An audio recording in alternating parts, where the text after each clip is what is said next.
When the call came, my world froze. The nurse said my wife had given birth, but complications pushed her into the ICU. My hands shook as I grabbed my keys, rushing through the rain-soaked streets toward the hospital. A new life had arrived, but fear weighed heavier than joy. Yet beneath that fear, another fire burned, one that had been smoldering for months, waiting for this very moment. As I walked through the sterile halls, the truth replayed in my head like a cruel movie. I already knew the baby wasn't mine. I had seen the messages, the hidden photos, and the late-night whispers on her phone. The man she chose over me, my so-called best friend. They thought I would never know, that their secret would die in the shadows. But now, she lay helpless in that ICU bed, and fate had given me the stage for my revenge. When I peeked into the nursery, I saw the child, tiny, fragile, wrapped in blankets. My chest ached, not with love, but with betrayal. Those eyes didn't belong to me. The shape of the lips, the faint curl of the hair, I recognized his features instantly. The child was living proof of her disloyalty, a scar I would carry forever. But I wasn't going to be the fool they laughed at. No, tonight, the game was mine. I entered her room quietly. Machines beeped steadily, tubes ran into her arms, and she looked weaker than I had ever seen her. She opened her eyes faintly, whispering my name, expecting comfort, perhaps forgiveness. But all she saw in my gaze was cold fire. She tried to reach for my hand, but I pulled away.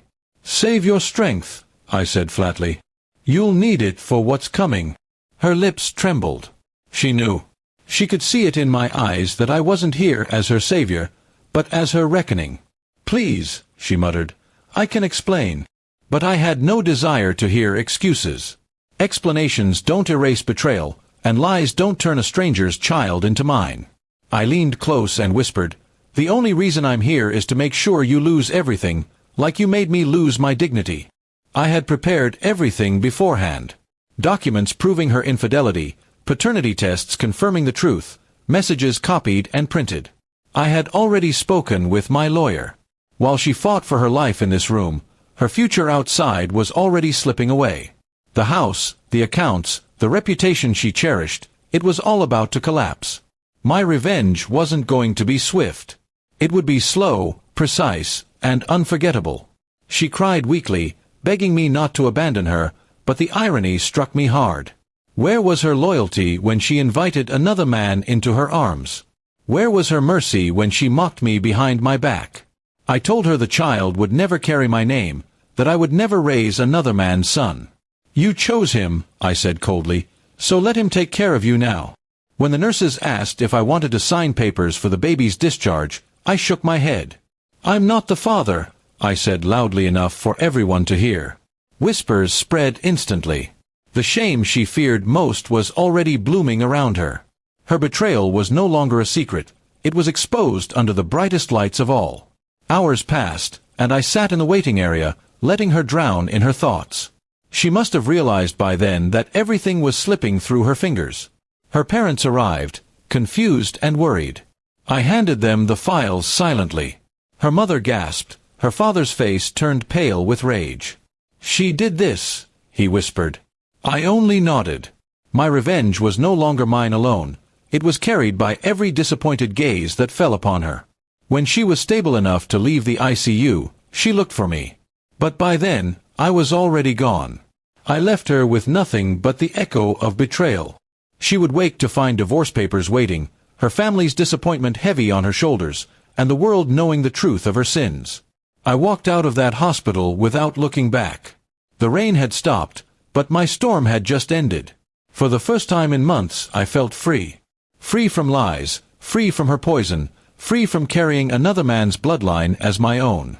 My revenge wasn't an act of violence. It was the justice of truth revealed at the cruelest possible time. Days later, I heard she had tried to reach me, begging, pleading, promising to change. But her words meant nothing anymore. Once trust is broken, it can never be mended. She had gambled with my heart, and now she was left to face the world alone, stripped of everything she thought she controlled. My so-called best friend? He didn't escape either. His wife found out everything when I shared the proof with her. She left him, took his children, and his company began to crumble as the scandal spread. Betrayal has a price, and both of them paid it in full. As I stood alone in my apartment, the silence no longer felt heavy. It felt like victory. I hadn't just walked away. I had taken back my power, my pride, and my life. And as for her, she would spend every waking moment remembering the day I came to the ICU, not as a broken man, but as the one who finally took his revenge. In the end, I lost a wife and a child that was never mine. But I gained something far greater, the strength to rise above betrayal, and the satisfaction of knowing she would never forget the moment her lies destroyed her, and I was the one who held the final card.